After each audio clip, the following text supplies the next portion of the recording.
नमस्कार, one India Hindi में आपका स्वागत है। मैं हूं शिवराज सिंह। बिहार के पूर्व सीएम जीतन राम मांझी की ब्राह्मणों पर विवादित टिप्पणी के बाद बीजेपी और हिंदुस्तानी आवाम मोर्चा के बीच तकरार शुरू हो गई है, जिसने बीजेपी के लिए संकट खड़ा कर दिया है। नीतीश सरकार में बीजेपी कोटे के मंत्री नीरज कुमार बबलू ने मांझी को राम राम जपने की सलाह दे दी, तो जवाब में मांझी की पार्टी हमने बिहार में एनडीए सरकार गिराने की धमकी दे डाली।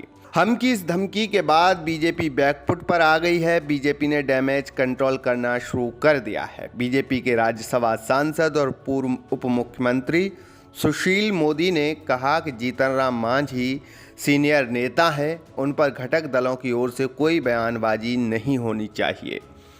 सुशील मोदी ने ट्वीट कर मांझी को सीनियर नेता बताया और याद दिलाया कि जब बीजेपी नेता गजेंद्र झा ने मांझी की जुबान काटने की धमकी दी थी तो पार्टी ने उन्हें निलंबित कर दिया था और संदेश दिया था कि दलित समाज को धमकाने या अपमानित करने वालों को बिल्कुल बर्दाश्त नहीं किया जाएगा।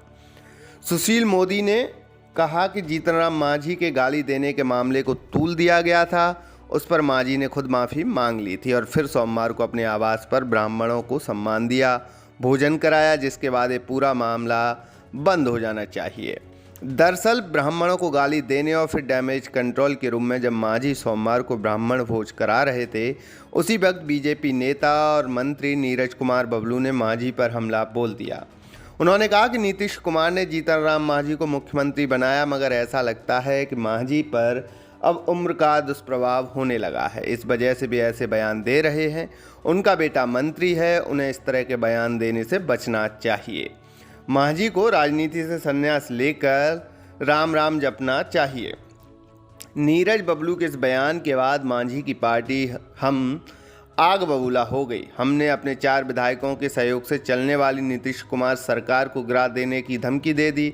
पार्टी के प्रवक्ता दानिश रिजवान ने मंत्री के बयान पर कड़ी आपत्ति जताते हुए कहा कि अगर हमने अपनी पार्टी के 4 विधायकों को हटा लिया तो एनडीए की ज़मीन खिसक जाएगी। अभी मंत्री बने बैठे हैं, सब सड़क पर राम नाम जपने लगेंगे। उन्होंने कहा कि नीरज सिंह बबलू को सोचना चाहिए कि वो किन के बारे में और क्या बोल रहे हैं। हिम्मत है तो वो बीजेपी नेताओं पर भी बोलकर दिखाएं। हालांकि ये विवाद ज़्यादा तूल पकड़े उससे पहले ही बीजेपी ने इसे कंट्रोल करना शुरू कर दिया है। अब देखने वाली बात यह है कि क्या सुशील मोदी के इस बयान के बाद मामला शांत होता है या नहीं। इस खबर में फ़िलहाल इतना ही। तमाम अपडेट के लिए बने रहिए वन इंडिया हिंदी के साथ।